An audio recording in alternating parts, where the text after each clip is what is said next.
তোমরা অনেকেই কমেন্টে লিখতেছো, আপু মাটির জিনিস বানানোর লং ভিডিও দিও।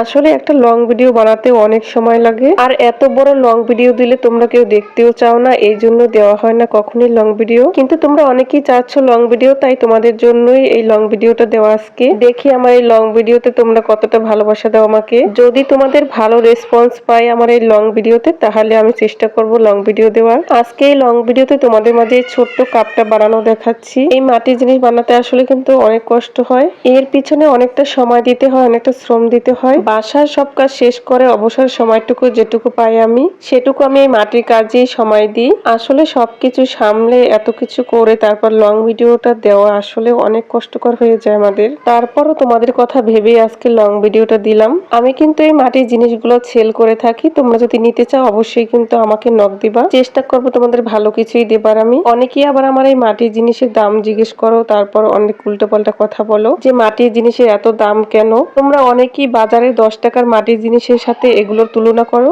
বাজারে 10 টাকার মাটির জিনিস আর এগুলোর সাথে তুলনা করলে তো আর হবে না। বাজারে যারা 10 টাকা দামের মাটির জিনিস বিক্রি করে সেগুলো দেখো, আর আমাদের এই জিনিসগুলো দেখো, আসলে অনেকটা পার্থক্য থাকে। এগুলো ওরা আসলে কুমারদের থেকে কিনে আনে ওগুলো, আর কুমারদের দেখবা ওগুলো কিন্তু বানাতে বেশি সময় লাগে না। ওদের কাছে ওই ছোট ছোট হাঁড়ি পাতিল বানানোর কিন্তু সাজ থাকে, ওই সাজের ভিতর মাটি দিয়ে চাপ দিলেই কিন্তু ওদের বানানো হয়ে যায়। আর খেয়াল করে দেখবা যে ওদের জিনিসের কিন্তু কোনো ফিনিশিং থাকে না, ভালো উঁচু নিচু থাকে। আমাদের মতো কিন্তু এরকম ফিনিশিং একদমই পাবা না ওদের। তাই আমাদের এই মাটির জিনিস বানাতে যে কি কষ্ট, আসলে যারা বানায় তারা জানে। একটা মাটির জিনিস বানাতে প্রায় 2-3 দিন সময় লেগে যায়। মাটির জিনিসগুলো কিন্তু ধাপে ধাপে বানাতে হয়, একবারে কিন্তু আমরা কোনোদিনই পারি না বানাতে। তোমাদের সাথে কথা বলতে বলতে কিন্তু আমি এই ছোট্ট একটা কাপ বানিয়ে ফেলছি, আর এই ছোট্ট কাপটাতে কতটা ফিনিশিং দিয়ে তারপর বানাতে হচ্ছে তা তো তোমরা দেখতেই পাচ্ছ। প্রথমে একটা বাটির মতো কাদা দিয়ে বানিয়ে নিয়েছি, তারপর কিন্তু উপরে কাদা কিন্তু রান করে আবার দিয়ে দিয়েছি। আর এগুলো দেখতেই পারতেছো যে আমি কিন্তু ধাপে ধাপে বানিয়ে নিয়েছি। আমার এই কাপটা বানাতে কিন্তু 2 দিন সময় লেগেছে। দেখতে হয়তো ক্যামেরায় একটু বড় লাগছে, কিন্তু কাপটা আসলেই ছোট।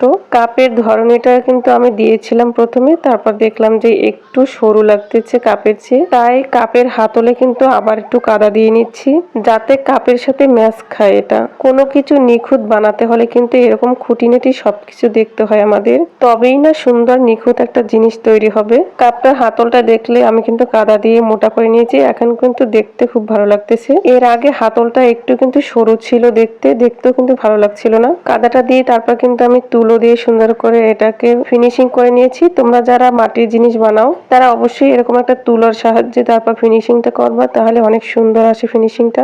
অনেকেই কিন্তু কাপড়ের টুকরা দিয়ে এটা ফিনিশিং করো, আমিও করেছিলাম প্রথমে, কিন্তু অতটা ভালো হয় না ওটাতে। এখন আমি এই তুলার সাহায্যে ফিনিশিংটা দিই, তো মাশাআল্লাহ ফিনিশিংটা অনেক সুন্দর আসে। তোমরাও ট্রাই করে দেখতে পারো, আসলে অনেক সুন্দর আসে ফিনিশিং। তো তোমাদের সাথে কথা বলতে বলতে আমার কিন্তু কাপটা বানানো হয়ে গেছে। আমি কিন্তু আগে পিরিচও বানিয়েছিলাম কাপের সাথে। তো তোমাদের কাছে কেমন লাগলো আমার এই কাপ পিরিচ অবশ্যই কিন্তু কমেন্টে জানিও।